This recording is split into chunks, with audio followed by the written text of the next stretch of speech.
dizer que eu tinha essa palestra aqui sobre justiça social, que os corretores de imóveis de São Paulo me convidaram. Para mim é uma alegria. Eu já estive aqui alguns anos atrás, mas terei o maior prazer de novamente conversar com os senhores. Eu convidei a Vera Matarazzo Suplicy, minha irmã, por ela ser corretora de imóveis. Eu falei, eu acho que se você achar interessante, até quero lhes dizer, o nosso pai, Paulo Cochrane Suplicy, acho que alguns aqui talvez o conheceram, mas o pai dele, no século XIX ainda, fundou o escritório Suplicy em Santos, que era um escritório de corretores de café. E meu pai morava em Santos quando menino, rapaz.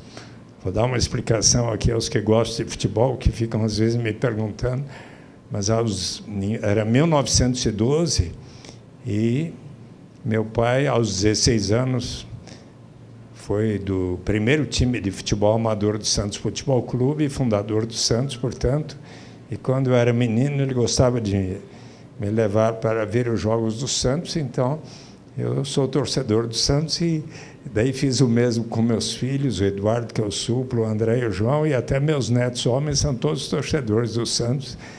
E eu, desde antes do Pelé, no tempo de Mangaelvo, Irvan, Ramiro, Formiguesita, 109, Antoninho, Nicásio, Vasconcelos e Tite, muitos aqui se lembram desse bom time, mas antes do Pelé eu já gostava do Santos. Mas daí eu expliquei que não poderia aqui, senão chegar no horário no máximo, só ouvir o primeiro orador, pedir licença e combinei com até um senhor que presta serviço aqui, de serviço de motorista, de motociclista, e para chegar aqui em 10 minutos da prefeitura eu vim com o capacete, mas aqui estou.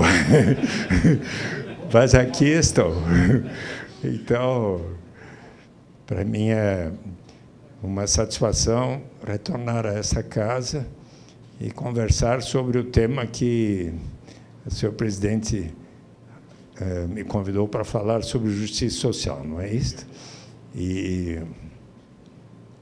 Então, eu queria até lhes falar um pouco sobre os princípios de justiça.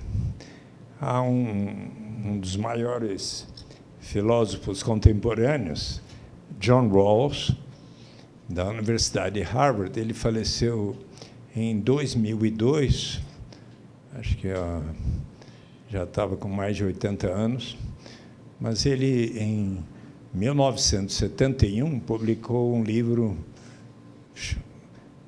chave, A Theory of Justice, uma teoria da justiça, onde ele propõe que precisamos, numa sociedade, colocar em prática os instrumentos que poderão contribuir para que os princípios de justiça sejam obedecidos. Quais princípios de justiça? O princípio de igual liberdade, de diferença e de igualdade de oportunidades. O princípio de igual liberdade nos diz que toda pessoa na sociedade precisa ter um conjunto de liberdades básicas fundamentais, tais como de livre expressão, de ir e vir, de associação, de votar, de ser votado. Os princípios que, por exemplo, temos na Constituição brasileira, dos nossos direitos de cada um, e que devem ser estendidos a todos na sociedade. É o princípio de igual liberdade. O segundo, da diferença, que eu acho muito interessante, que diz: quaisquer diferenças ou qualquer diferença socioeconômica, se porventura existir numa sociedade, só deve existir se for em benefício dos que menos têm e de maneira a prover igualdade de oportunidades a todos. Então, por exemplo, eu professor de economia na Fundação Getúlio Vargas, assim procuro explicar aos meus alunos, ou pelo menos o fiz porque fui professor concursado desde 1966 até 7 de dezembro de 2012, daí eles disseram que estava na hora dos professores de minha geração e de minha idade de se aposentar, então, mas eu volto e meus alunos me convidam, eu volto lá para explicar, e quando tento explicar para meus alunos isso, eu assim explico. Suponhamos que nós aqui constituamos um bom time de futebol ou de basquete, mas nesse nosso time há alguns craques formidáveis, como o Pelé, o Garrincha, o Neymar, a Marta, a Hortência. Então, nós vamos conversar com essas pessoas e vamos dizer a eles, olha, nós queremos atingir o melhor resultado possível esse ano, se possível sermos campeões, e como vocês são craques excepcionais, e nós queremos que vocês deem o melhor de si para que o nosso time vá bem, se possível ganhe o campeonato, nós vamos prover a vocês uma remuneração melhor que a nossa, que não jogamos tão bem, mas também queremos dar o melhor de nós. Então, chegamos a um consenso que alguns vão ter uma melhor remuneração para eles darem o melhor deles e em benefício de nós também, que não somos tão bons, mas também vamos receber algo adequado.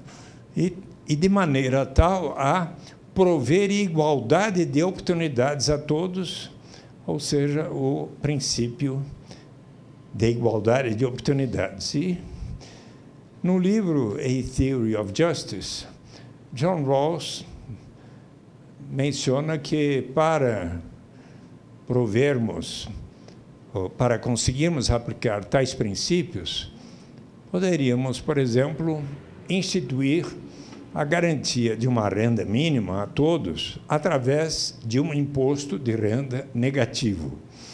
Um imposto de renda negativo que economistas do mais largo espectro, desde George Stigler, Milton Friedman, James Tobin, quer dizer, economistas monetaristas, economistas keynesianos, John Kenneth Galbraith e pensadores como Martin Luther King Jr. e outros sempre defenderam. O imposto de renda negativo diz que, da mesma maneira que os que ganham muito pagam uma parcela de seus rendimentos para a Receita Federal, é um imposto de renda positivo. Quem não recebesse até certo patamar passaria a ter o direito de receber um complemento de renda, uma proporção da diferença entre aquele patamar e o nível de renda da pessoa. E eu que, estudando nos Estados Unidos nos anos 60 e 70, e procurando saber que instrumentos de política econômica que poderiam contribuir para uma sociedade mais justa, mais equilibrada, eu e a Vera tivemos, em nossos pais, nós somos 11, né? A Vera, eu sei bem que eu sou o 8º, e a Vera tem a Nésia, Maria Tereza e Bezita era a 4ª. Meu pai, que em 1937, pouco depois de se casar com minha mãe, fundou o Escritório Suplicy, que era um escritório de corretores em São Paulo, corretores de café, de algodão, de muitos produtos de commodities em geral, mas meu pai também trabalhou com imóveis. Ele, por exemplo, alguns aqui talvez conheçam, mas ele foi, junto com um sócio amigo dele, o criador do Jardim Colombo, que fica ali próximo do Morumbi. Em Guarulhos, ele foi responsável pelo loteamento denominado Jardim Santa Mena, em Guarulhos. O senhor é de lá? Então, lá existe a Avenida Suplicy, existe a Avenida Condessa Amália Sintra Ferreira, que era a mãe de minha mãe, e tem o Jardim Santa Mena, tem, e para cada um de nós tem um nome de rua: Eduardo, Vera, Besita, Paulo e etc. Então, mas o meu pai, que era um homem bem-sucedido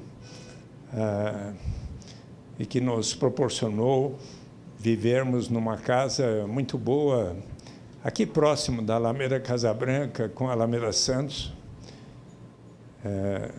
Meus avós moravam na Avenida Paulista com a Casa Branca e nós logo abaixo. Então, tivemos as melhores oportunidades de educação possível, mas também exemplos. Eles nos diziam: olha, é tão importante que vocês, todos os filhos, sempre procurem viver em solidariedade, em comunidade, com muita fraternidade. E nós, hoje de manhã, ainda tivemos uma reunião, porque nossa mãe, Filomena Matarazzo Plicy, faleceu em 7 de dezembro, aos 105 anos. Então, estávamos dialogando e os 8 irmãos ainda vivos e alguns dos filhos do Anésio e de outros que já faleceram. E o que presidiu a reunião, e a Vera é testemunha disso, é, sobretudo, que nós possamos ter um bom entendimento entre nós e muita harmonia e nenhuma briga, né? Então, mas o que eu queria dizer do ponto é que nossos pais também disseram que era importante que procurássemos esse sentido de solidariedade, de fraternidade, solidariedade para além dos muros de nossa casa. E com eles mesmos é que eu aprendi a me transformar naquilo que eu sou hoje, inclusive como um senador que representa o Estado de São Paulo. E, felizmente, fui deputado estadual, federal, vereador, presidente da Câmara e daí senador há 24 anos.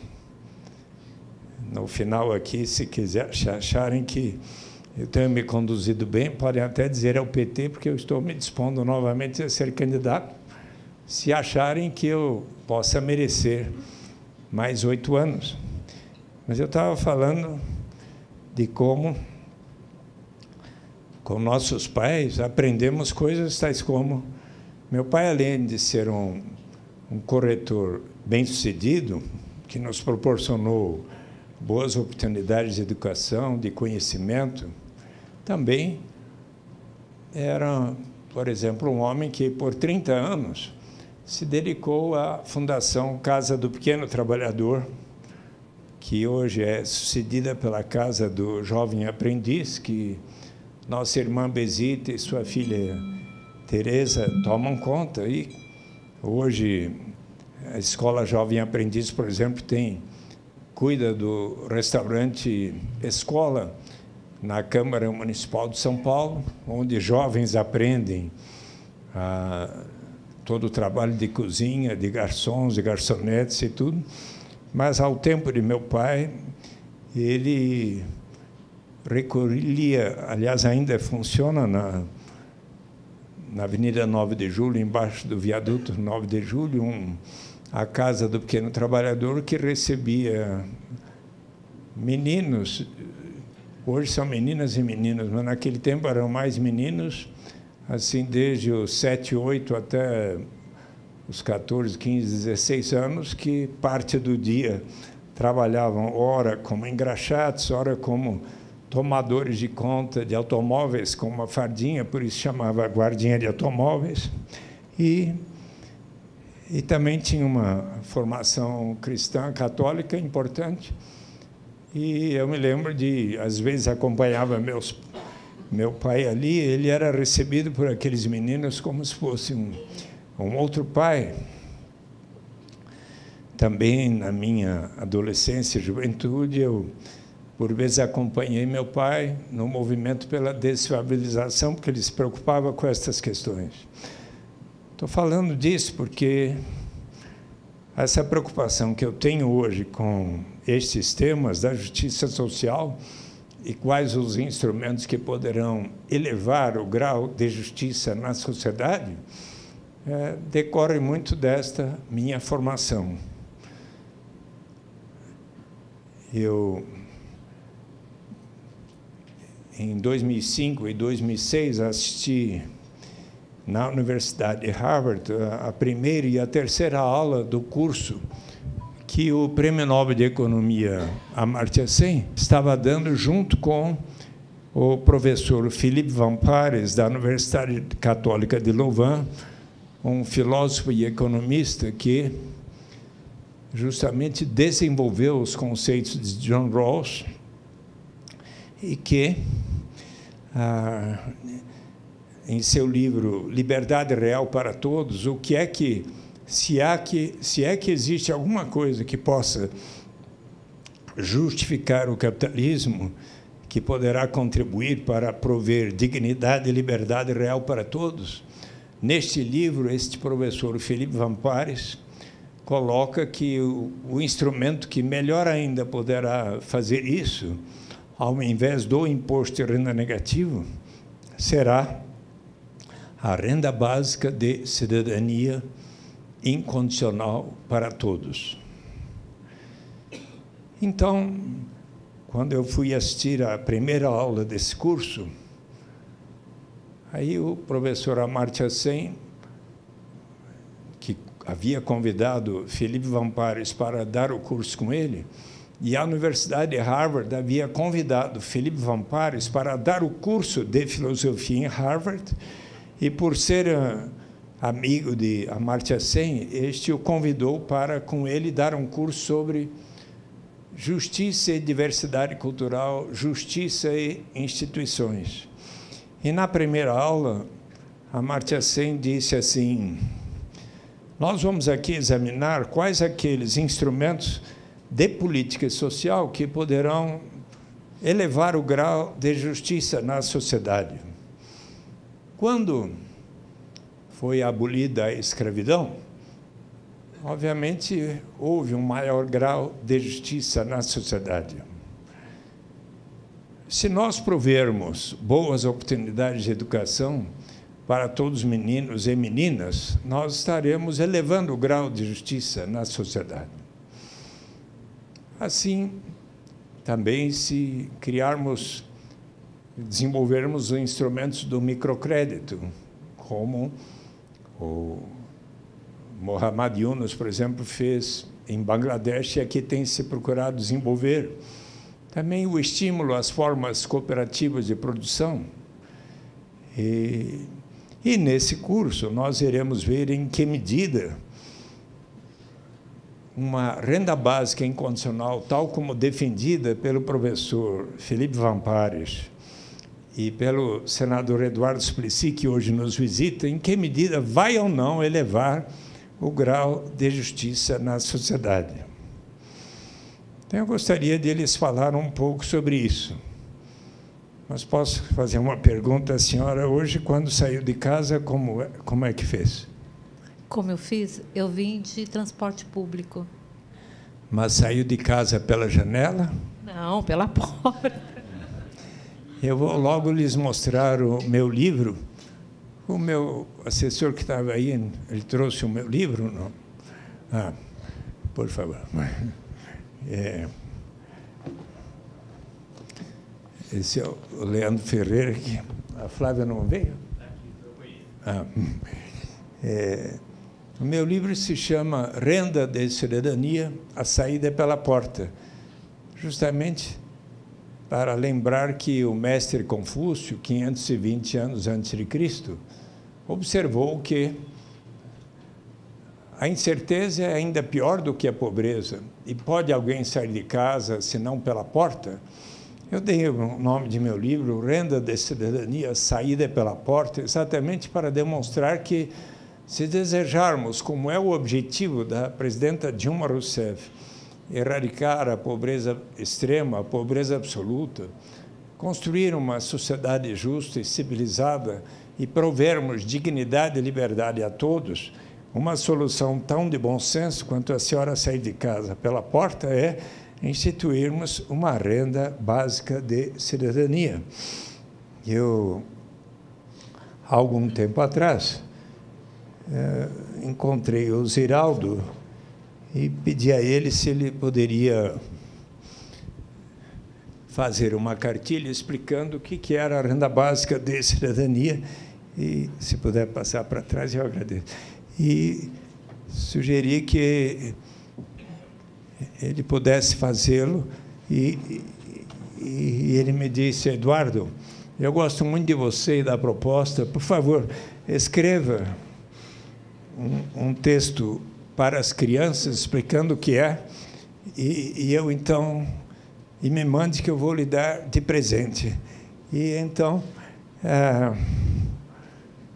eu escrevi para meus netos, acabo de ter o 6º, mas tinha 5 de 4 a 11 anos, mandei para ele, ele me deu isso de presente, que como é assunto legislativo, eu posso pedir ao Senado para imprimir e ter como material didático. Li para os meus netos, vovô, compreendi tudo, em 4 minutos que eu li. Então, cumprimentei o Ziraldo, que ele foi ótimo em fazer essa cartilha. E eis que os fundamentos desta proposta, na verdade, vêm de muito longe.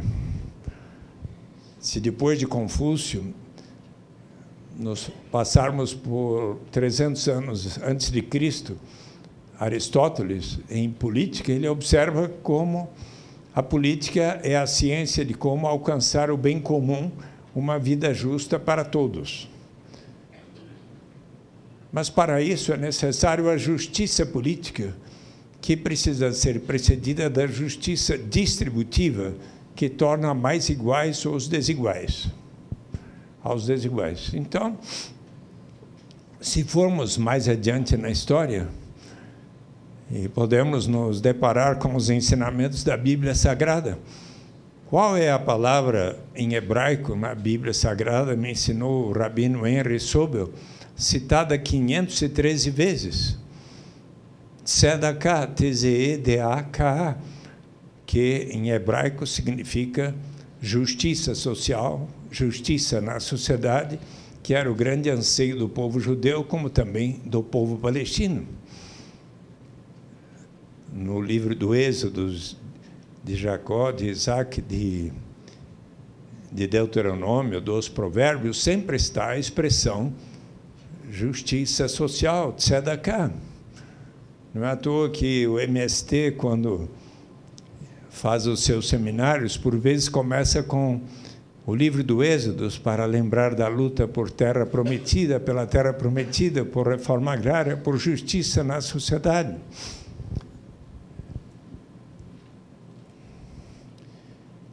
Um dia eu estava explicando o conceito da garantia de uma renda para as pastorais da terra, para os movimentos eclesiais de base, junto à CNBB, e presidia o saudoso Dom Luciano Mendes de Almeida. E eu expus para ele uma série de, para eles, economistas e filósofos no mais largo espectro que defendem a proposta. Quando eu terminei, eu havia citado Karl Marx, que, na crítica ao programa de Gotha, em 1875, depois de ter escrito o Manifesto Comunista, em 1848, e os volumes de Das Kapital, mas ele, em uma crítica ao programa de Gotha, 1875, observa que, numa sociedade mais amadurecida, os seres humanos vão se portar de tal maneira a se poderem inscrever como lema da sociedade, de cada um de acordo com a sua capacidade, a cada um de acordo com as suas necessidades. Mas isso também está em muitos escritos e fundamentos religiosos. No Novo Testamento, nos Atos dos Apóstolos, está escrito que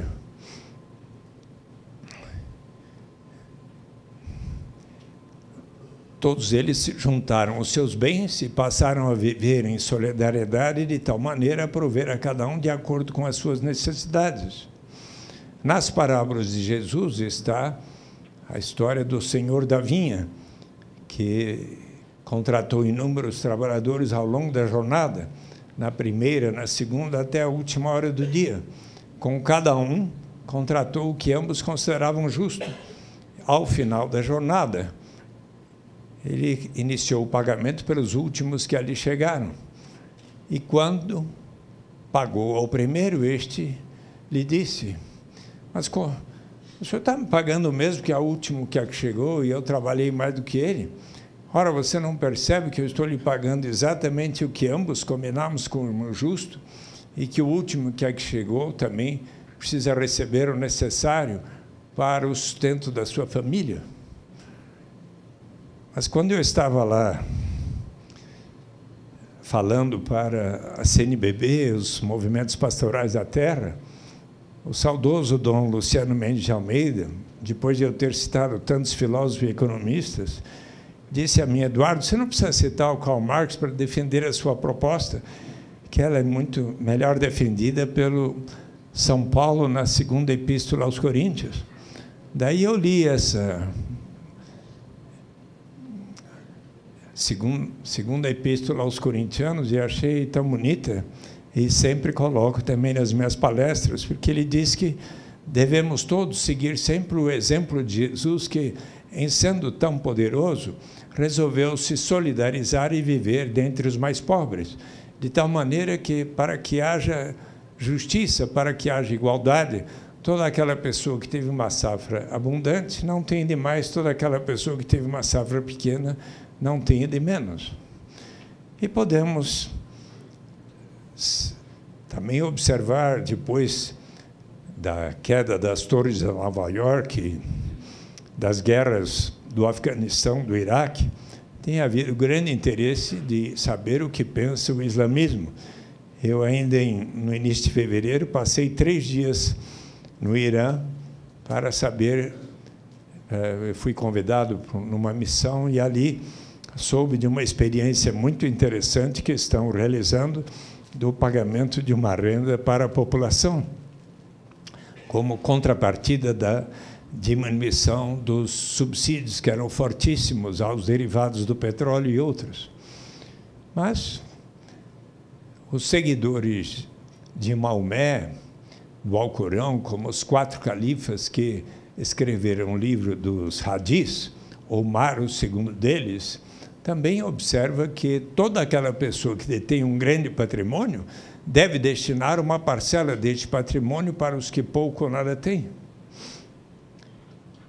E se formos olhar o que diz o budismo, numa ética para um novo milênio, o Dalai Lama observa que, se for para aceitar o consumo tão suntuoso dos mais ricos, nós precisamos antes assegurar a sobrevivência de toda a humanidade.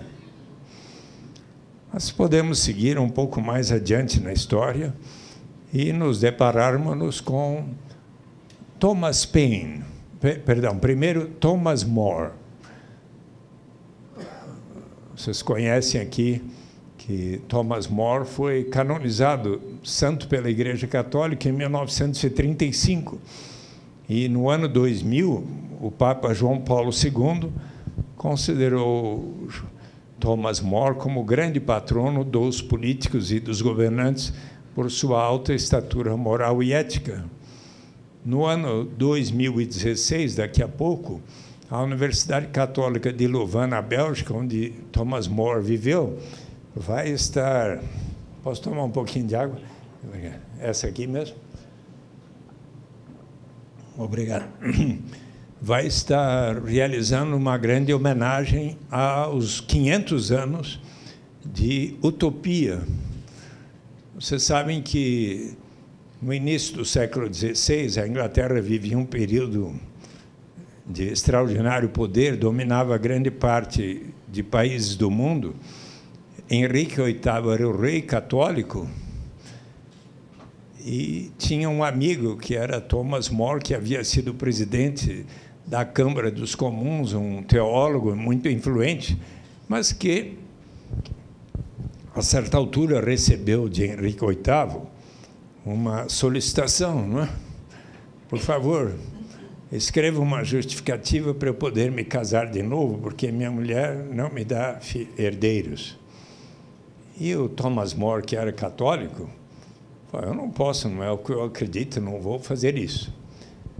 Se forem hoje a Londres visitar o parlamento, como eu o fiz, podem observar, ao entrar assim à esquerda, uma grande nave, como se fosse uma catedral, mas está sem bancos, e ali, no centro deste espaço enorme, tem um círculo.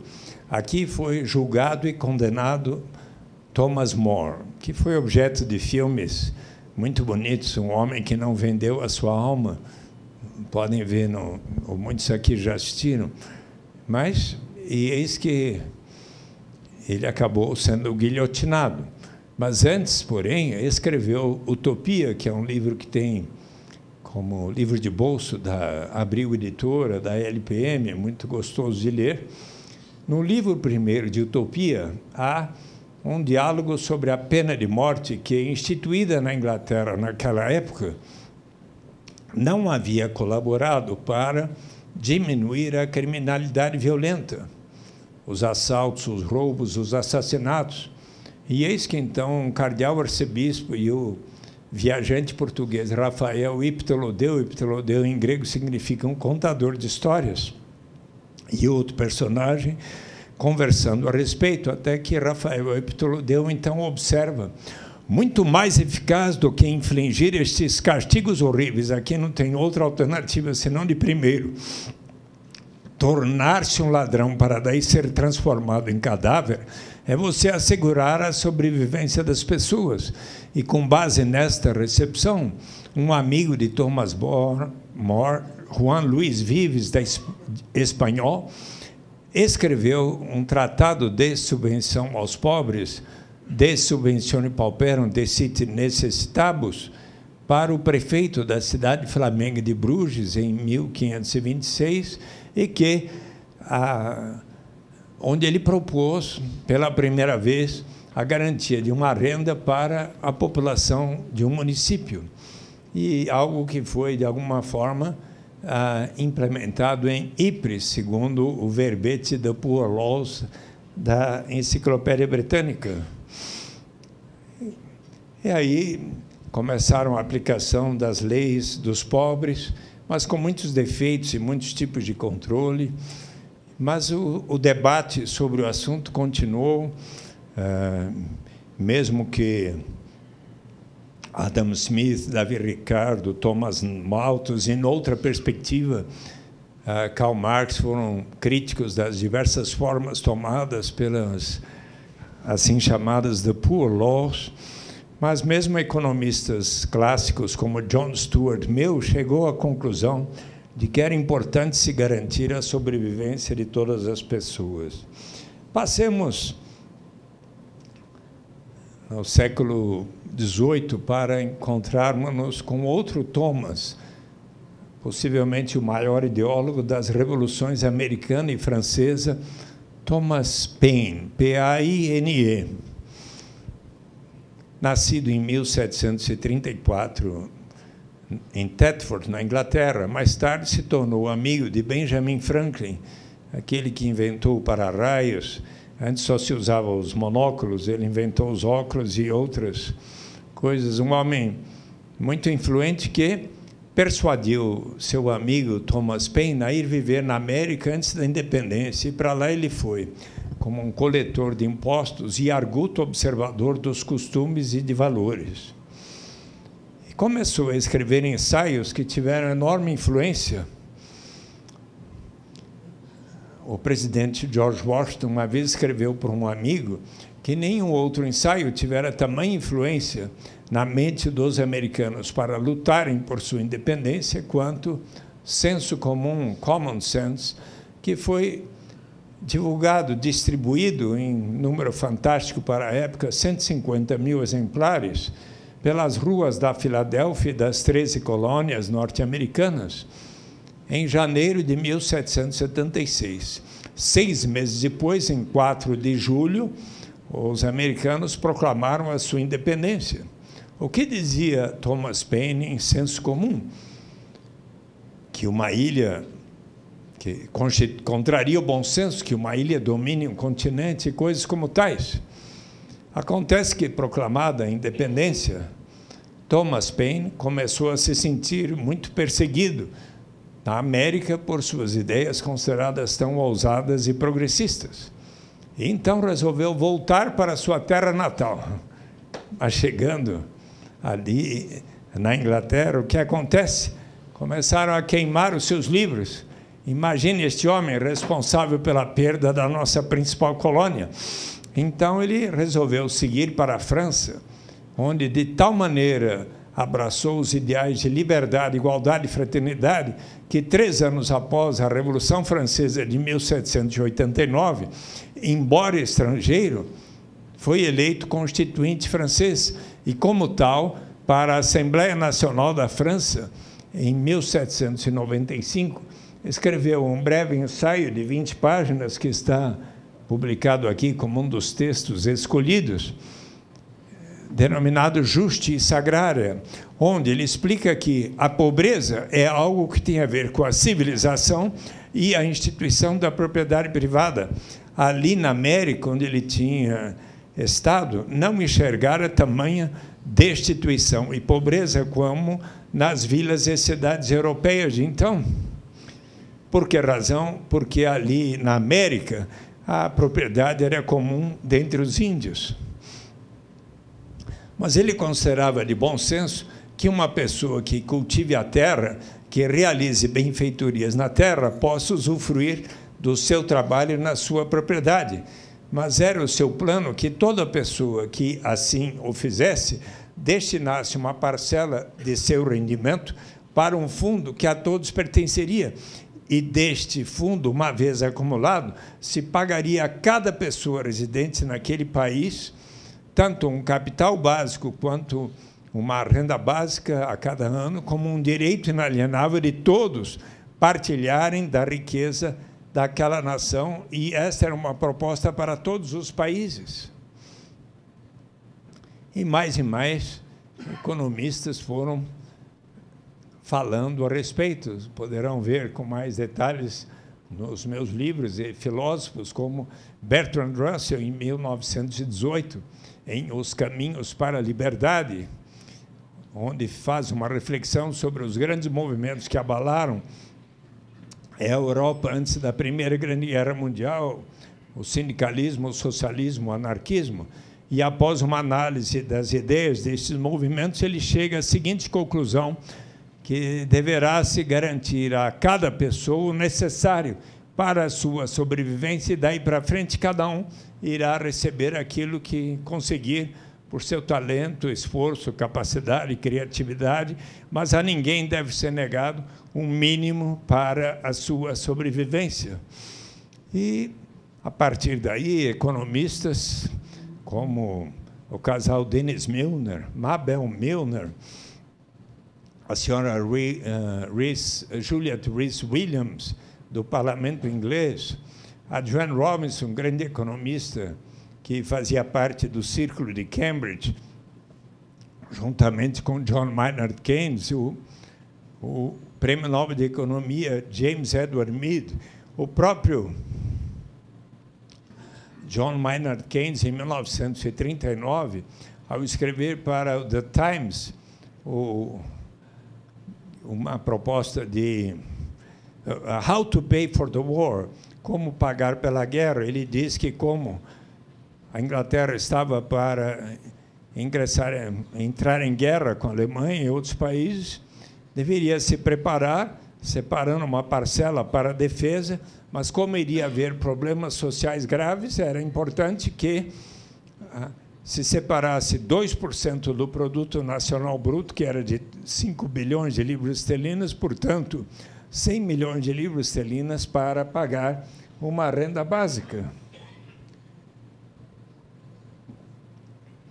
Em 1944, Aba Lerner, em The Economics of Control, que com Oscar Lange escreveu, e ambos escreveram sobre a teoria econômica do socialismo, ele propôs um negative income lump sum tax, que era uma espécie de renda básica para todos em cada sociedade.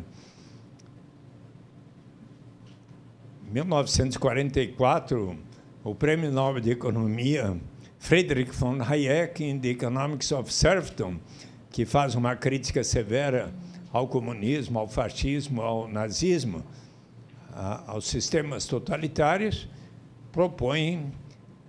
defende o sistema de mercado, mas que precisava ser resolvido com uma garantia de renda para todos. Em 1946, na American Economic Review, George Stigler, um prêmio Nobel de Economia, na análise sobre o salário mínimo, observa que, se desejar efetivamente resolver o problema de emprego e da pobreza, melhor que o salário mínimo seria um instrumento da garantia de uma renda através de um imposto de renda negativo. Em 1946, Milton Friedman escreve Capitalismo e Liberdade, onde ele observa que o capitalismo seria o sistema mais consistente com a liberdade do ser humano, mas observa que, como não resolve bem o problema da pobreza, deveria instituir uma sistemática, um imposto de renda negativo para prover a garantia de uma renda para todos, como uma forma que menos atrapalharia o sistema de mercado. James Tobin, um grande debatedor de Milton Friedman e de formação keynesiana, nos anos 60, da mesma forma, desenvolve o conceito da garantia de uma renda mínima através de um imposto de renda negativo. E ele, com John Kenneth Galbraith, Paul Samuelson e 1.200 grandes economistas, encaminham ao Congresso norte-americano, em 1968, um manifesto para que o Congresso institua a garantia de uma renda através de um imposto de renda negativo. Até Richard Nixon era presidente da República e até chamou Daniel Patrick Moynihan, que era um arquiteto de programas de combate à pobreza de John Kennedy e Lyndon Johnson, para desenhar um projeto que foi o Family Assistance Plan, o Plano de Assistência à Família, que instituiria um imposto de renda negativo nos Estados Unidos. Toda família cuja renda não alcançasse pelo menos $3.900 em 1969, passaria a ter o direito de receber 50% da diferença entre aquele patamar e o nível de renda da família. A proposta foi aprovada quase na proporção de 2:1 na Casa dos Representantes do Povo, mas, ao chegar no Senado, foi derrotada por 10-6 na Comissão de Finanças do Senado.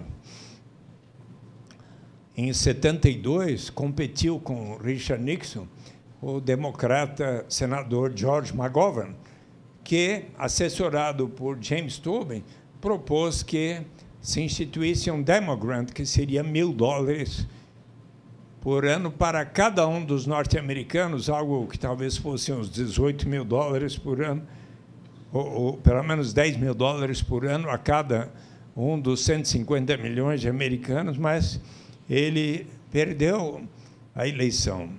Em 2005, eu estava num congresso norte-americano da renda básica, explicando a proposta de todo o avanço da sociedade brasileira, e, na ocasião, eu liguei para George McGovern, que já faleceu, mas que estava descansando com a esposa numa ilha na Flórida, já aposentado, e eu disse a ele: olha,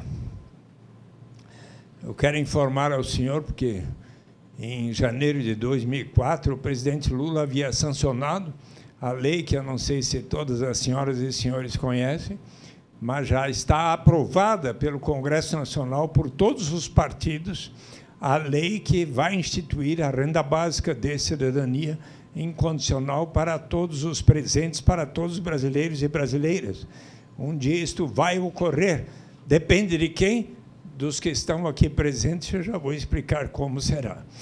Mas, se gostarem da ideia, porque queria lhes dizer, eu, mais e mais estudando este assunto, inclusive quando fazendo o meu mestrado e doutoramento em economia, eu fiquei persuadido de que era uma boa ideia.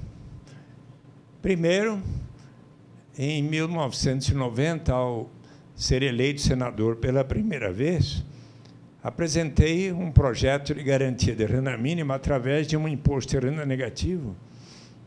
Toda pessoa adulta que não recebesse, pelo menos na época, 45 mil cruzeiros mensais, o salário mínimo estava em 20 mil cruzeiros, passaria a ter o direito de receber metade da diferença entre aquele patamar e o nível de renda da pessoa. Naquela época, 45 mil cruzeiros equivaliam a R$150. E era o governo Fernando Collor de Mello. E consegui persuadir os senadores a aprovarem a proposta em 16 de dezembro de 91 no plenário. Ninguém votou contra. Foi para a Câmara dos Deputados com um parecer entusiasta do Germano Rigoto, do PMDB, que depois foi governador do estado do Rio Grande do Sul. Mas já naquele ano de 91, em agosto, quando eu apresentei para cerca de 50 economistas simpatizantes do PT, num seminário coordenado pelo Walter Barelli, que então coordenava o governo, chamado governo paralelo do Lula. Então, eu expliquei a proposta e um economista, José Márcio Camargo, da PUC do Rio de Janeiro, me disse: olha, Eduardo, é uma boa ideia, mas seria bom começarmos a garantia de uma renda para as famílias carentes, que muitas vezes, porque não tem como sobreviverem adequadamente, colocam as suas crianças na escola precocemente, desde os 7, 8, 9, 10 anos de idade. Se provermos uma garantia de renda a essas famílias, desde que as suas crianças estejam indo à escola, nós estaremos contribuindo para cortar o círculo vicioso da pobreza. E ele escreveu sobre isso na Folha, em 91, dezembro, depois em 93. E, no Distrito Federal, Cristóvão Buarque, que havia sido reitor da UNB, professor de economia também, e muito interessado na educação até hoje, e também José, que era o candidato a governador pelo PT no segundo semestre de 94, que me diz: Eduardo, eu vou defender a garantia de uma renda de alguma forma e gostaria que você me ajudasse na campanha. Eu, de fato, participei de comícios com ele. E também, no final de 94, o prefeito de Campinas, José Roberto Magalhães Teixeira, do PSDB, que havia lido aqueles artigos de José Márcio Camargo, apresentou uma proposta na Câmara Municipal de Campinas, pela qual se instituiria um programa de renda mínima associado às oportunidades de educação para as famílias com crianças desde que estivessem indo à escola. E daí esses projetos foram iniciados. Depois veio Ribeirão Preto, Belo Horizonte, Belém, Mundo Novo, dezenas de municípios. E lá no Congresso surgiram propostas de 6 parlamentares, 3 deputados federais, 3 senadores, para que o governo federal financiasse os municípios que adotassem programas nessa direção. E eu, nessa oportunidade, já tinha muito interagido, em especial com aqueles economistas que, na Universidade Católica de Louvain, em 1986, formaram a rede Primeiro chamou-se Europeia da Renda Básica, e, a partir de 2004, em Barcelona, um fórum denominado Rede Mundial da Renda Básica, Basic Income Earth Network, e, dentre esses, o principal fundador, Felipe Van Pares, estava no Brasil em 96, e eu o levei para um diálogo, uma audiência com o presidente Fernando Henrique Cardoso, o ministro Paulo Renato Souza, da Educação, o Nelson Marquesão, um dos parlamentares que tinha apresentado projetos naquela direção. E Felipe Van Pares disse ao presidente Fernando Henrique: o objetivo positivo é um dia termos a renda básica incondicional para todos, mas iniciá-la relacionando as oportunidades de educação é uma boa coisa. E o Fernando Henrique, então, o presidente, deu a luz verde para aquele projeto ser aprovado. A Lei 9.533, de 97, pela qual, a cada ano, os 20% municípios, começando pelos de menor renda per capita, até que, no 5º ano, todos pudessem ter, em 50%, os gastos financiados de programas naquela direção. Mas, chegado em 2001, antes de ter completado 5 anos, por medida provisória, o presidente Fernando Henrique Cardoso baixou nova lei pela qual 100% dos municípios seriam financiados completamente em 100%, desde que adotassem programas de renda mínima associados à educação ou Bolsa Escola, tal como Cristóvão Buarque denominou, na lei denominada em homenagem ao ex-prefeito de Campinas, José Roberto Magalhães Teixeira.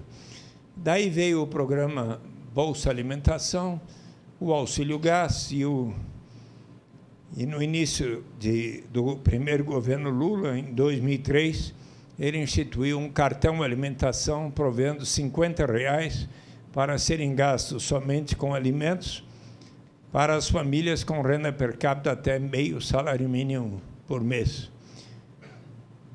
Só que isso foi em fevereiro, março de 2003, quando chegou outubro de 2003, o presidente Fernando Henrique Cardoso, depois de um grupo de estudos terem chegado a um diagnóstico, resolveu racionalizar e unificar aqueles 4 programas, inclusive depois o Programa de Erradicação do Trabalho Infantil, que tinha semelhança com esses, todos foram unificados naquilo que passou a se denominar o Programa Bolsa Família. Todos conhecem aqui bem o que é o Programa Bolsa Família, como ele funciona. Alguém aqui conhece bem, quer descrevê-lo, por favor? Pode levantar a mão. Querem que eu faça?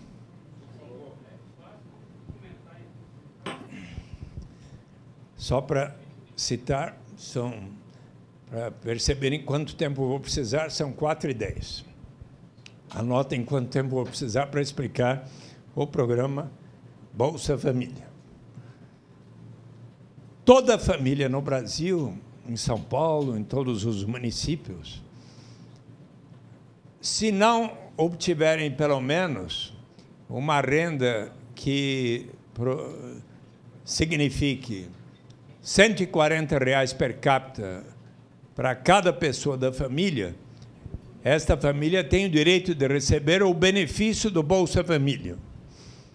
Se a renda familiar per capita não atingir sequer R$ 70, então o benefício inicial começa com R$ 70 mais, e para todos que estão abaixo de R$ 140 per capita, 32, 64, 96, 128 ou 160 se na família houver 1, 2, 3, 4, 5 ou mais crianças, até 15 anos e 11 meses, mais 38 e mais 38, se na família houver 1 ou 2 adolescentes, entre 16 e 18 anos. há condicionalidades. A mãe, se estiver grávida, deve, até que nasça o nenê, fazer o pré-natal na rede pública de saúde para ver como está a sua saúde e a do bebê. Os pais devem levar as crianças até 6 anos de idade para realizarem as respectivas vacinas na rede pública de saúde. As crianças de 7 a 15 anos e 11 meses devem frequentar 85% das aulas, pelo menos. Os adolescentes, pelo menos 75% das aulas nas escolas. Estas são as exigências. A presidenta Dilma Rousseff lançou, em 2011, a chamada busca ativa, conclamando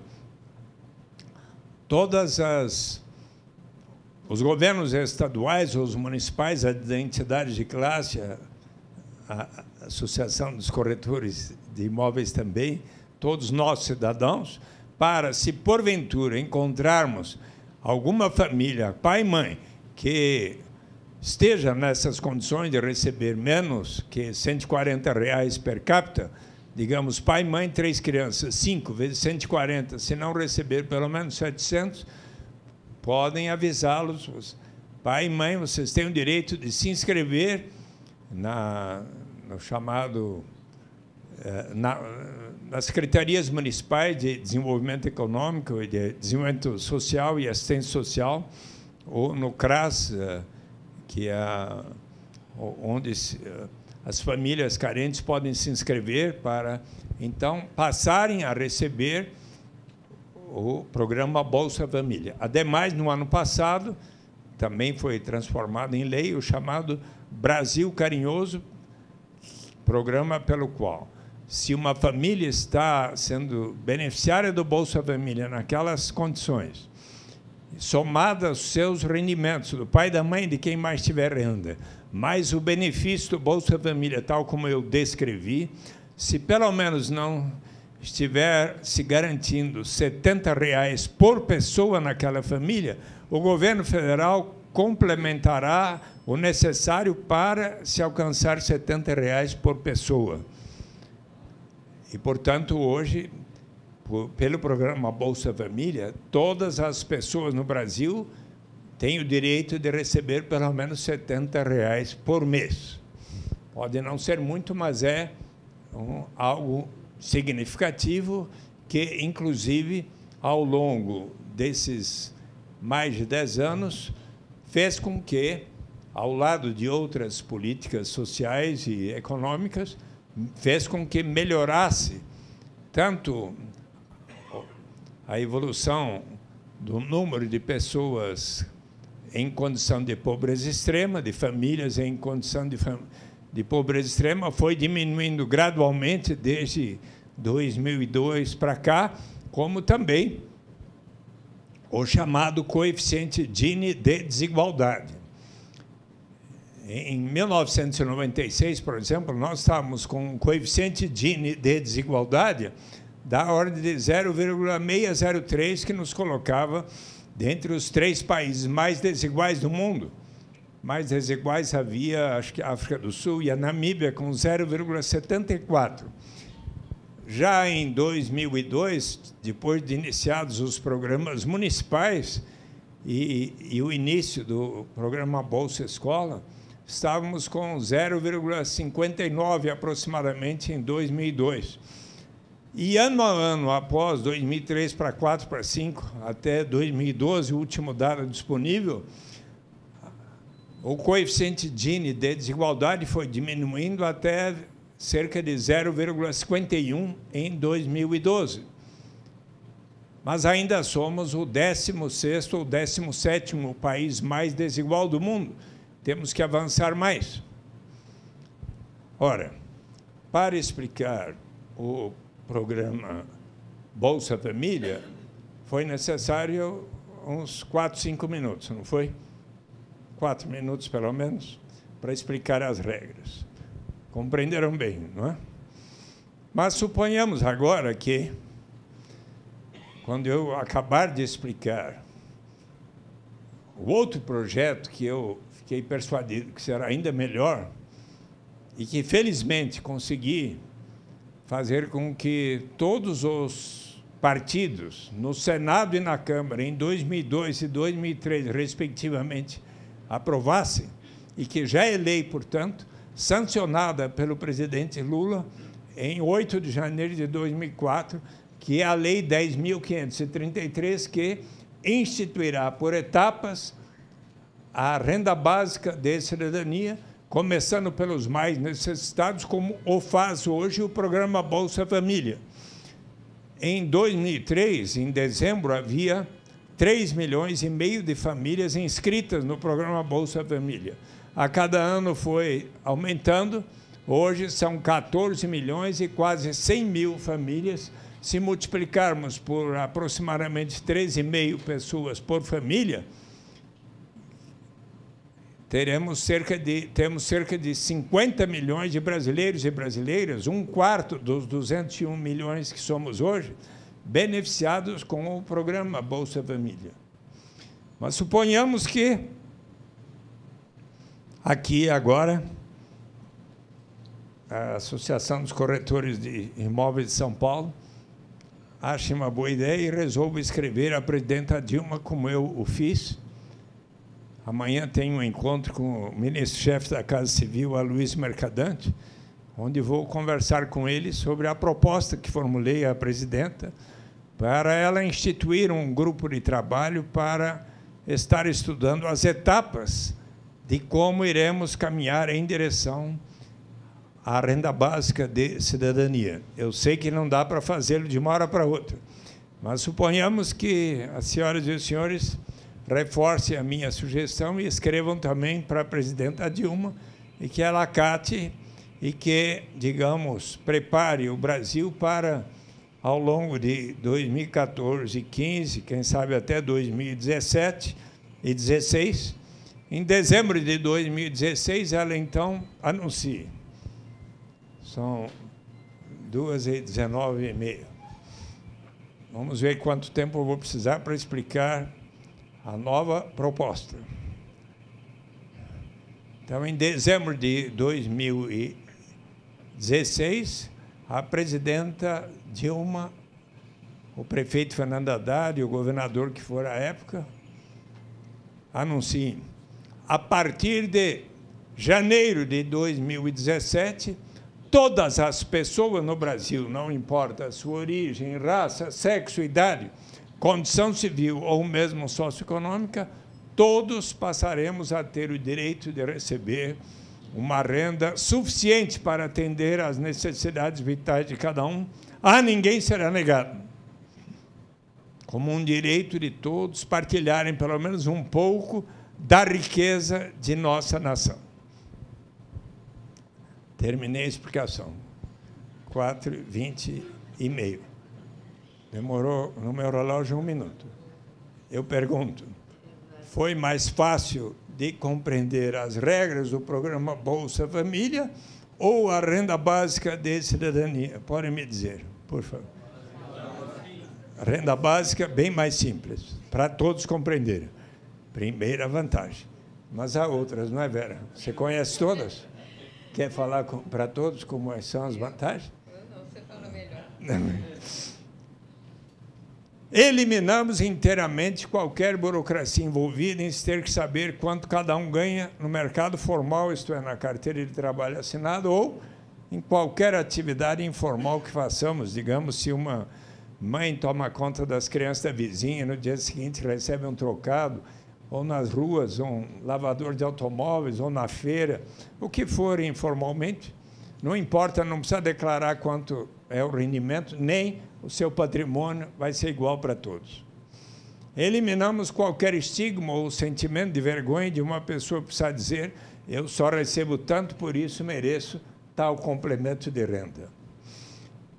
Eliminamos o chamado fenômeno da dependência, que acontece quando se tem um sistema que diz: quem não recebe até certo patamar tem o direito de receber tal complemento de renda. E a pessoa está por decidir: vou ou não iniciar essa atividade que vai me render esse tanto. Mas se eu iniciar essa atividade, receber esse tanto, e daí vem o governo e me tira o que eu estava recebendo naquele programa, eu talvez desista e entro na armadilha da pobreza ou do desemprego. Mas se todos iniciarmos da renda básica em diante, sempre haverá o estímulo ao progresso. Ah, mas esse senador Suplicy está querendo pagar uma renda básica até para quem, porventura, não esteja trabalhando e quer, e se receber a renda básica, nem vai procurar realizar algum trabalho. Será que não iremos estimular a vagabundagem? O que é que iremos fazer com aqueles que têm uma tendência inarredável à vagabundagem? Tem alguém com essa tendência aqui? Levante a mão, por favor. Não estariam aqui às 4h23 da tarde conversando comigo sobre como melhorar a justiça no Brasil? Na verdade, prezado senhor, seu nome é? Erildo. Se pensarmos um pouco, todos nós, mulheres e homens, amamos fazer uma porção de atividades, mesmo sem remuneração no mercado. As mães, quando estão amamentando seus nenês, qualquer hora do dia, da noite, da madrugada.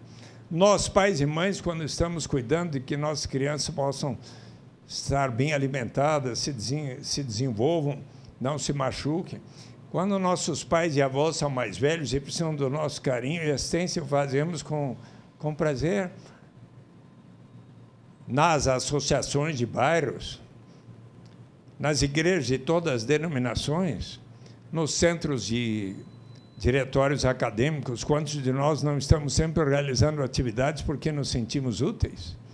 Quando Vincent van Gogh e Amedeo Modigliani, os grandes pintores da história da humanidade, pintaram as suas obras e saíam pelas ruas para tentar vendê-las, alcançar a sobrevivência, mal conseguiam.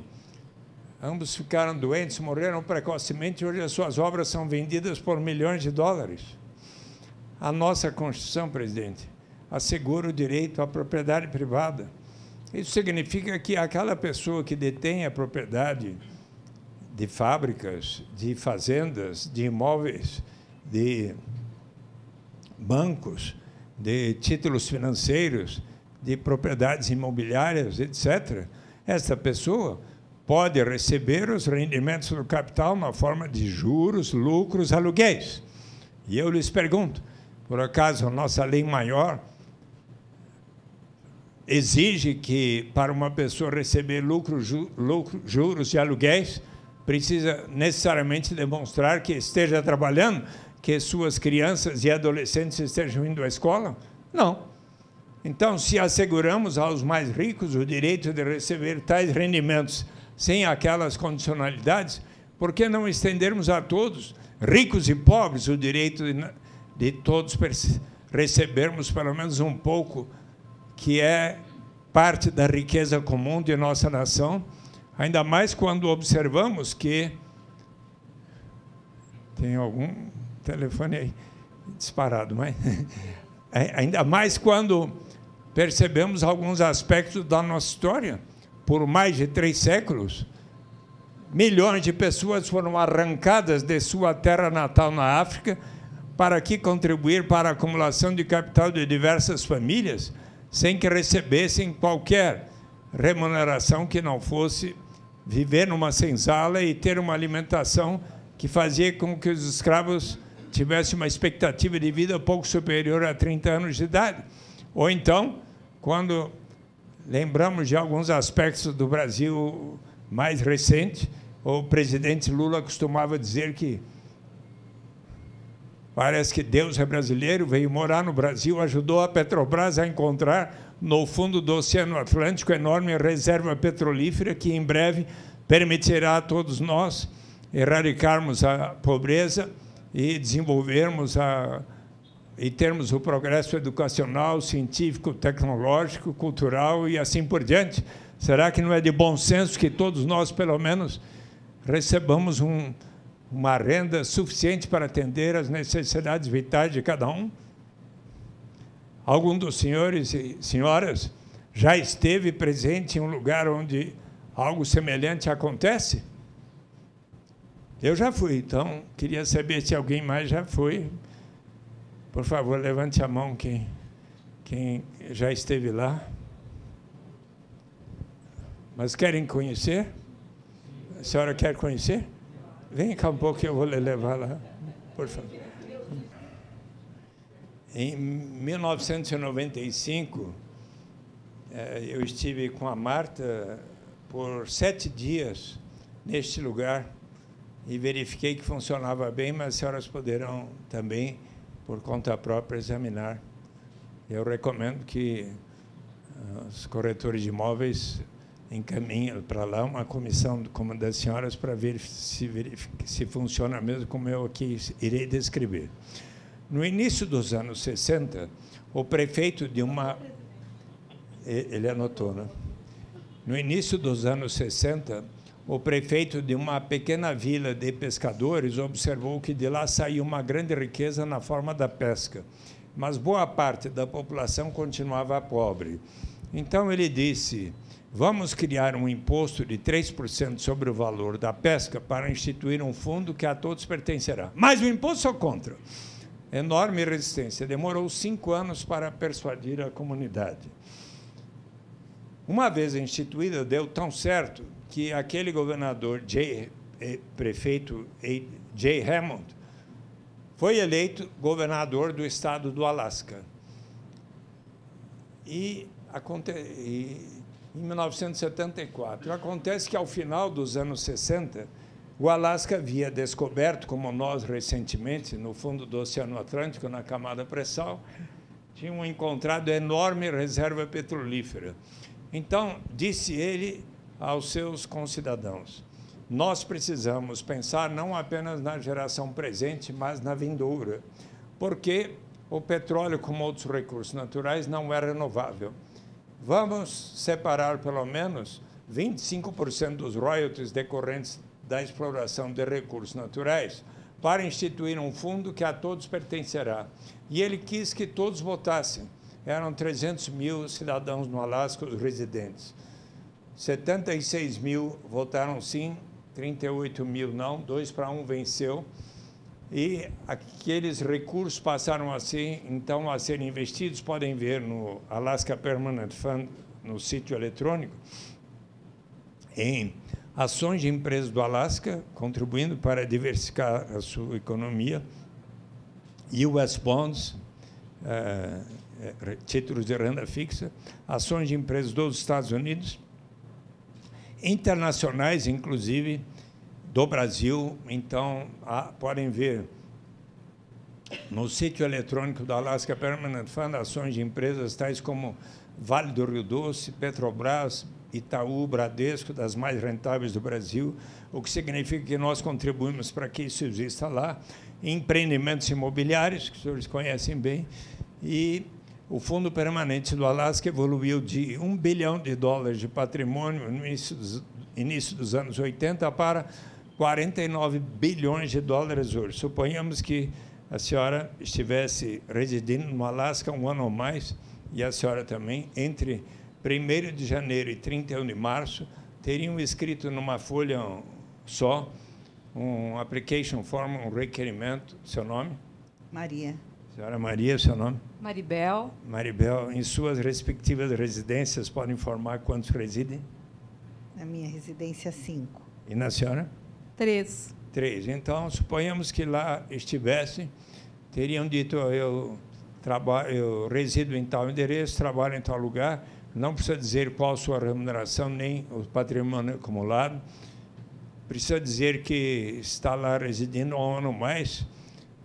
Então, vamos supor que a presidenta aqui já estivesse aprovada a ideia, graças à iniciativa das senhoras, e que, então, já estivesse equivalendo. No ano passado, nós fomos até o Alasca verificar se o que o senador Suplicy nos contou era verdade.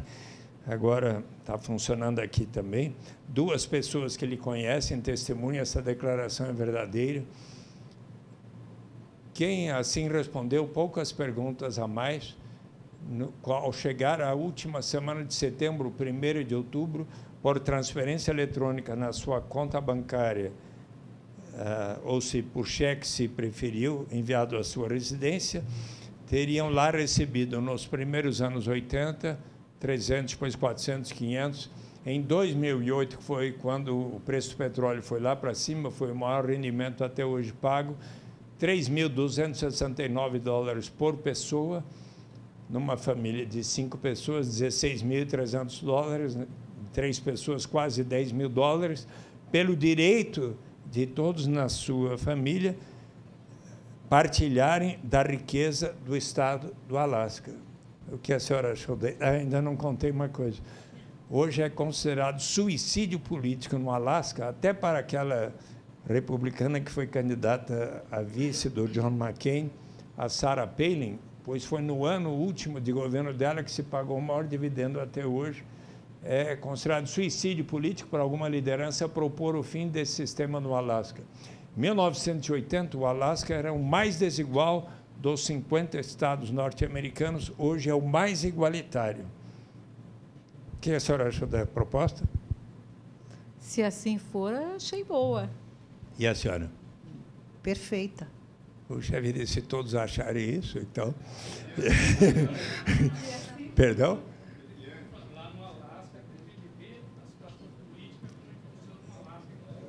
Sim, mas quem sabe possamos fazer algo semelhante no Brasil. Já é lei, só falta os senhores e as senhoras escreverem uma carta à presidenta Dilma dizendo que é uma boa ideia. Tá na... Como? Eu deixo o endereço, gabinete@presidente, que deu o meu assessor, presidente ou presidência, pede para eles virem aí. E a .gov.br. Pode mandar para mim, eduardo.suplicy@senador.leg.br. Eu preciso o endereço do gabinete da presidência. O meu endereço está aí. Pode mandar para mim, pode mandar para ela com cópia para mim que eu encaminho. presidência@planalto.gov.br. Eu acho que é outro, hein? Acho que você não está... Eu ainda ontem verifiquei um outro. Um que começa com gabinete@presidente ou presidência. Então, pois não. Estou aberto a quaisquer perguntas, então. Muito obrigado. Então. Muito obrigado, minha senhora. Boa tarde. Boa tarde. Prazer em recebê-lo. Tá bem. Sou o professor Edson, da Unicesp. Professor Edson, com prazer. E fui conselheiro por muitos mandatos do Conselho Regional, junto com o companheiro Viana. Um fator nós temos aqui, que eu acho que não tem no Alasca, que é o fator previdenciário, que eu considero um fator de injustiça social. O que o senhor tem a dizer? O senhor sabe que eu já votei no Senado para a modificação do sistema previdenciário, conforme a proposta do senador Paulo Paim, e que está tramitando na Câmara dos Deputados. Então, já fiz a minha parte no que diz respeito à sua sugestão, mas agora está tramitando na Câmara dos Deputados. É possível que se chegue a um entendimento com respeito a isso proximamente. Então, gostaria de lhe dizer isso. Eu acho que, acima de tudo, essas coisas, tudo que o governo oferece, aí, como bolsas, né, do modo geral, não eleva a dignidade do ser humano. O que levaria a dignidade do ser humano seria a educação, a saúde, tá? E o trabalho. Porque o ser humano trabalhando, mas ele tendo saúde para isso, e, acima de tudo, a base é a educação. E o que nesse país está necessitando muito é exatamente que o governo descruze o braço e mova rapidamente em sentido da educação.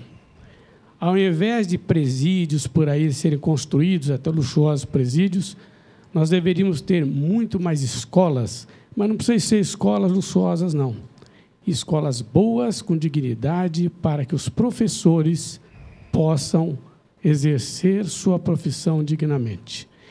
eu sugeri até que fosse o seguinte: dentro dessa questão da igualdade, né, ser igual da liberdade, a desigualdade socioeconômica que existe, nós poderíamos ter a igualdade socioeconômica, do modo geral, porque temos uma coisa que diz o seguinte: o exemplo vem do mestre, não é isso? Então, vamos colocar o mestre como o governo seria o mestre, porque eles que ditam as regras para que nós tivéssemos que, evidentemente, estar exercendo. Então, nesse caso, por que nós não poderíamos ter, já que esta igualdade, essa questão de colocar essa renda básica da cidadania, não poderíamos ter também essa igualdade em relação a que, veja bem, os políticos todos têm o direito também.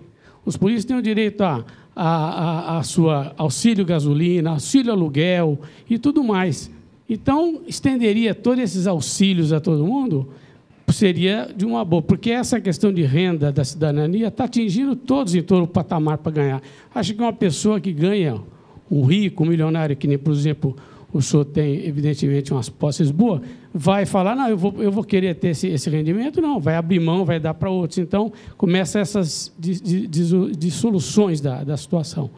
Então, eu acho que essa igualdade, o exemplo, deveria partir dos políticos. Eles darem o exemplo. Se têm os seus salários, vivam com eles. Aumento de salário e tudo mais, igual toda a população tenha.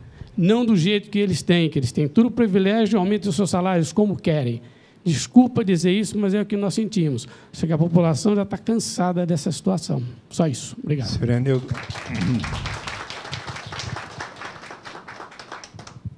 Para que toda e qualquer pessoa possa ter a devida educação, é necessário que ele tenha as suas necessidades básicas de alimentação, moradia e outras atendidas. A renda básica de cidadania viabilizará que cada pessoa neste país possa estar indo a uma boa escola. É claro que a educação é prioridade. Eu sou inteiramente a favor de universalizarmos a boa oportunidade de educação para todo e qualquer menino e menina, todos os jovens, inclusive para os adultos que não tiveram boas oportunidades quando eram crianças. É preciso que o senhor também tenha consciência dos sistemas de transferência de renda que existem nos países desenvolvidos. O senhor conhece bem o Earned Income Tax Credit nos Estados Unidos da América e o Family Tax Credit no Reino Unido? Como funciona? Toda pessoa que trabalha nos Estados Unidos, que tem uma família, digamos, pai e mãe, com 2 crianças, se o seu rendimento chega a algo como $18 mil anualmente, ele tem direito a um family tax, a um crédito fiscal por remuneração recebida da ordem de $5.270 a sua de $5.250, o seu rendimento anual passa de 18 mil para 23.250, ele assim ultrapassa a linha oficial de pobreza, e é necessário que o senhor e todos nós brasileiros estejamos conscientes desse sistema de transferência de renda que ali existe, porque se não o fizermos, a nossa economia estará sendo menos competitiva do que a dos Estados Unidos ou do Reino Unido, que tem sistema de natureza semelhante. Mas, por tudo que eu refleti até hoje, melhor do que esse imposto de renda negativo parcial, que paga um complemento de renda aos que trabalham e não alcançam determinado patamar, melhor será a renda básica incondicional, a exemplo do que eu acabo de lhe falar sobre o que funciona no Alasca, que resultou no Alasca ser o mais equitativo dos estados norte-americanos. Então, com respeito à exigência que o senhor faz de mim, eu posso lhe falar, não costumo falar essas coisas. Eu, por exemplo, quando fui presidente da Câmara Municipal, eu aqui abri mão de ter um carro oficial com motorista, guiava o meu próprio carro. Ao chegar no Senado, em fevereiro de 91, eu recebi um carro oficial com motorista para locomover-me. Devolvi e preferia andar guiando o meu próprio. Eu tenho um Fiat Sporting um Fiat Uno Sporting, com o qual eu dirijo e ando e guio meu próprio carro. É uma forma de estar reduzindo os gastos que eu teria como senador, e pode ter a certeza que eu uso a remuneração minha de senador é R$ 26.700 por mês. Eu destino 20% do líquido ao PT, porque a regra, além da contribuição que vai ao imposto de renda, acho que a remuneração é razoável. Não sinto que seja um privilégio. O que eu posso lhe dizer é que eu,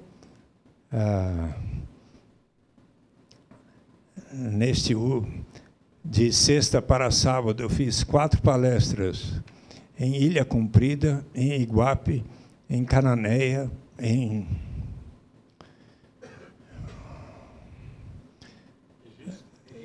São Sebastião. Paraquiaçu.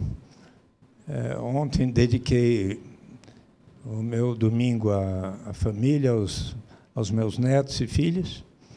Hoje fiz uma palestra na Faculdade de São Francisco, das 9 às 11 da manhã. Agora esta outra, e vou para mais 3 atividades ainda hoje, para amanhã pegar o primeiro avião a Brasília. Então, tenho a consciência de que não faço qualquer gasto inadequado que não seja... Perdão? Não, eu sei, mas o senhor falou como se... Tá bom, mas... Eu vim de moto para chegar, ainda mais, e agradeço muito de os senhores todos estarem me esperando e terem assistido aqui a minha palestra. Bem, colegas, o senador havia feito essa palestra aqui alguns anos atrás. Eu achei impressionante. Ele me presenteou um exemplar do livro, eu li, achei fantástico. E agora está na 7ª edição. Olha aí. Eu posso dar mais uma notícia? Eu fiquei muito feliz porque a edição Calmont-Lévy, a mesma que publicou livros do Marcel Proust e do Celso Furtado, um dos principais livros do Celso Furtado na França, aprovou publicar o meu livro em francês este ano na França. Eu fiquei super feliz. Então, eu acho que isso vai ajudar bastante a ideia de todos. Sem dúvida. Parabéns para todos nós brasileiros, não é verdade? Mas eu quero dizer para vocês que, uma vez por ano, o Conselho Federal dos Corretores de Imóveis oferece um jantar político aos deputados e senadores lá em Brasília. Então, cada presidente de Cresce fica com a incumbência de convidar seus senadores e seus deputados para que possam conversar entre si e receber uma agenda legislativa dos corretores de imóveis, onde temos lá centenas de projetos de interesse da categoria e da sociedade, no que diz respeito à habitação, e distribuímos para os políticos. Ano passado eu convidei o senador Suplicy. Ele foi, tivemos a oportunidade de bater um bom papo, e quando foi na hora de ir embora, né, estávamos todos lá na porta, cada um aguardando o seu motorista, e aí eu perguntei para o senador, falei, senador, o senhor quer uma carona, está com o motorista? Ele falou, não, eu estou com o meu carro ali. Aí ele saiu, entrou no Fiat Uno, e foi todo mundo, um cutucava o outro. O Suplicy está indo de Fiat Uno. Né? Foi realmente uma coisa que chamou a atenção. Então, isso que ele falou aqui, eu sou testemunha. E quero também dizer, viu, senador, que a sua postura como político, como brasileiro, como intelectual, sem dúvida nenhuma, enobrece, independente de cores políticas, que pode um ou não agradar ao posicionamento político, mas o senador é um político que enobrece a classe política brasileira e, sem dúvida nenhuma, valoriza o brasileiro.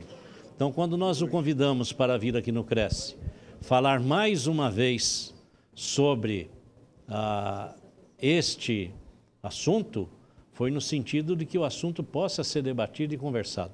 Eu mesmo, quando ouvi pela primeira vez, Eu fiquei mais ou menos como Irildo, falei, que coisa de louco, né? Mas aí você lê o livro, começa a descobrir o que há pelo mundo, né? E que vergonha há um cidadão participar dos benefícios que seu país recebe, graças ao trabalho dele, de seus ancestrais, de sua família.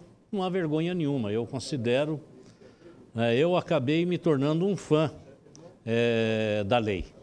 E por isso eu fiz questão de trazê-lo para que pudéssemos, nós, corretores, formadores de opinião, poder conversar sobre o assunto.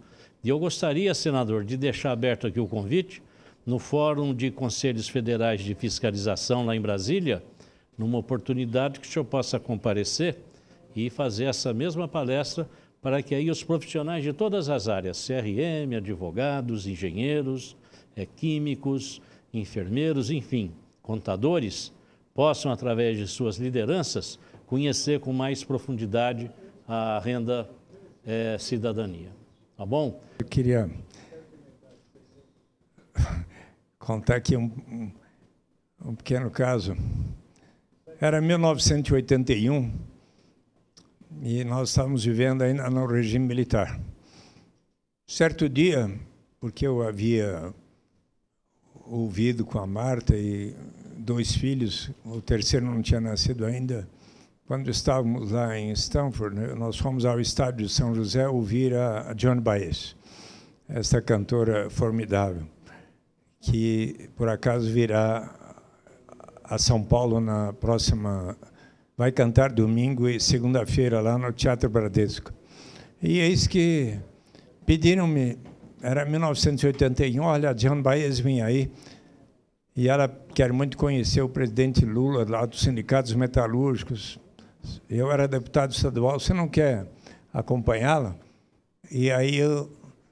pois não, com prazer. Aí de manhã eu fui com ela até a Faculdade de Direito de São Francisco, e... Deixa eu contar só esse caso, já vou terminar. E aí fui ao presidente do sindicato, conversamos muito com o Lula, ele contou sobre todas as coisas que haviam ocorrido lá no tempo que ele foi preso, perseguido, etc. De noite fomos ao Tuca, lá na Pontifícia Universidade Católica, estava lotado, chegamos lá, ela iria dar o show, Vera, escuta essa só. E aí...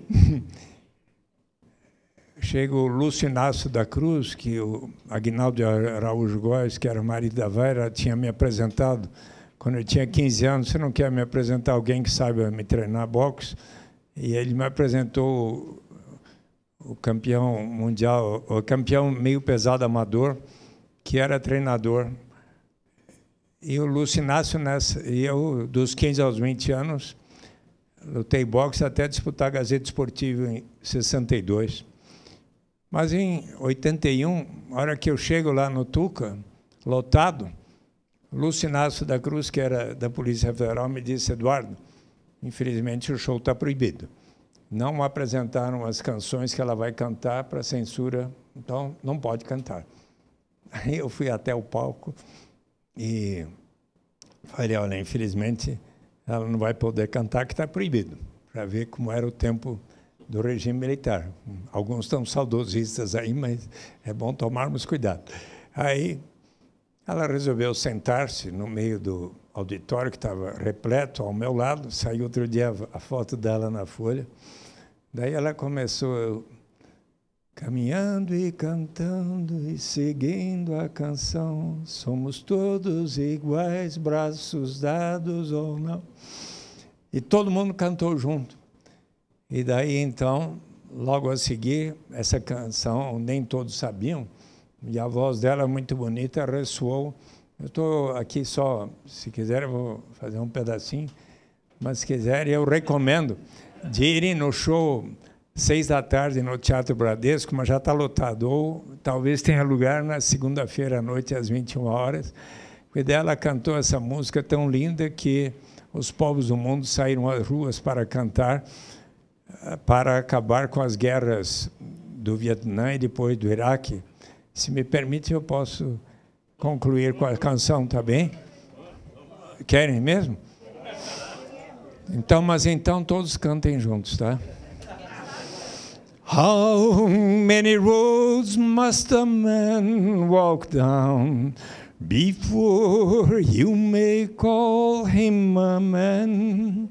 And how many seas must the white dove sail before she sleep in the sand? And how many times must the cannonballs fly before they are forever bent? The answer, my friend, is blowing in the wind. The answer is blowing in the wind. And how many years must a mountain exist before it is washed to the sea? And how many years must some people exist before they are allowed to be free? And how many times must a man turn his head, pretending that he just doesn't see? The answer, my friend, is blowing in the wind. The answer is blowing in the wind. And how many times must a man look up so that he can see the sky? And how many years must one man have so that he can hear people cry? And how many deaths will it take till he knows that too many people have died? Todo mundo agora. The answer, my friend, is blowing in the wind. The answer is blowing in the wind.